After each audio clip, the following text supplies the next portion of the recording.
Selamat pagi anak-anak kami sekalian, apa kabar? Mudah-mudahan kalian dalam keadaan sehat. Tetap kita jaga kesehatan. Dalam daring ini, untuk pertemuan pagi ini, Ibu akan menyampaikan lewat materi produk kreatif dan kewirausahaan. Materinya adalah pihak yang berperan dalam pengujian produk. Anak-anak kami, kita lanjut aja supaya waktu ini kita gunakan dengan baik. Nah, yang pertama adalah pihak yang berperan dalam pengujian produk.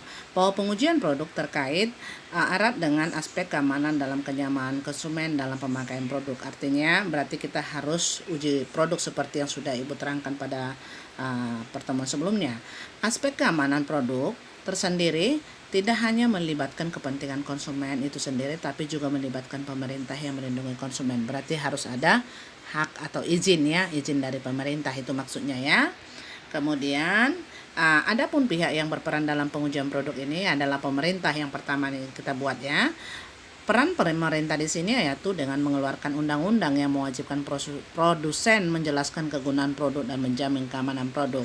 Jadi di situ harus ada hak pemerintah untuk bisa mengeluarkan izin ya. Itulah yang disebut dengan SNI, Standar Nasional Indonesia. Kemudian yang berikut adalah perusahaan.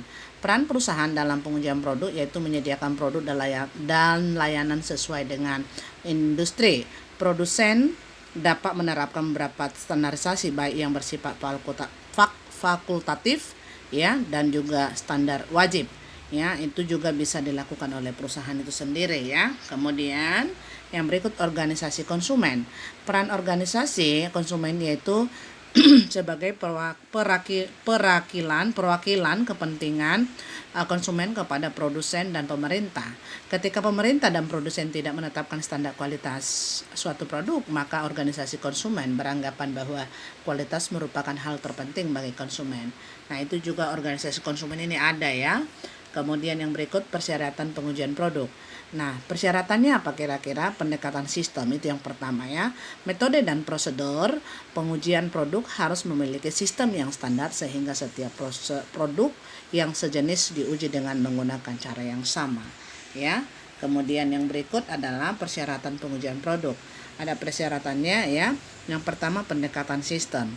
Nah, pendekatan sistem itu seperti apa? Produk yang disiapkan harus sama, baik kemasan dan pengkodean. Jadi jangan kalau tidak sama berarti tiruan ya. Kemudian kuesioner yang diajukan harus sama ya. Rencana sampling yang sama, pengujian ya. Kemudian metode preparasi dan tabulasi data lakukan secara sama. Jadi semuanya persyaratan pengujian produk ini harus sama ya, tidak boleh berbeda. Nah, kemudian yang berikut adalah data normatif. Nah, pengujian produk dilakukan secara berkelanjutan dari waktu ke waktu. Tujuannya untuk membangun database normatif sehingga hasil uji produk lebih memiliki nilai. Jadi itu perlu berkelanjutan maksudnya ya. Kemudian perusahaan penelitian yang sama. Ada baiknya produsen menggunakan suatu perusahaan riset untuk melakukan semua pengujian produknya. Hal ini merupakan satu-satunya cara untuk memastikan semua uji produk dilakukan dengan cara yang persis sama. Ya. Kemudian uji lingkungan nyata itu juga perlu dibuat ya. Kemudian populasi sampel relevan itu juga perlu diperhatikan. Dan kemudian yang berikut adalah variabel kritis dan juga tindakan konservatif ya. Jadi yang terakhir ini adalah itu digunakan untuk rumusan produk mapan sebaiknya tidak diubah tanpa melakukan pengujian dan evaluasi terhadap formulasi baru. Semakin besar pangsa pasar, semakin bisa mempertahankan keadaan dalam memperkenalkan formulasi baru. Jadi artinya semua ini tindakan-tindakan yang dilakukan atau persyaratan pengujian produk ini harus dilakukannya dengan standar nasional ya, atau standar yang sudah dikeluarkan oleh pemerintah yaitu standar nasional Indonesia ya. Jadi itu harus sesuai supaya semuanya boleh berjalan dengan baik. Nah, itulah yang bisa Ibu sampaikan lewat materi pada saat ini. Video singkat ini kalian pelajari dan catat kembali.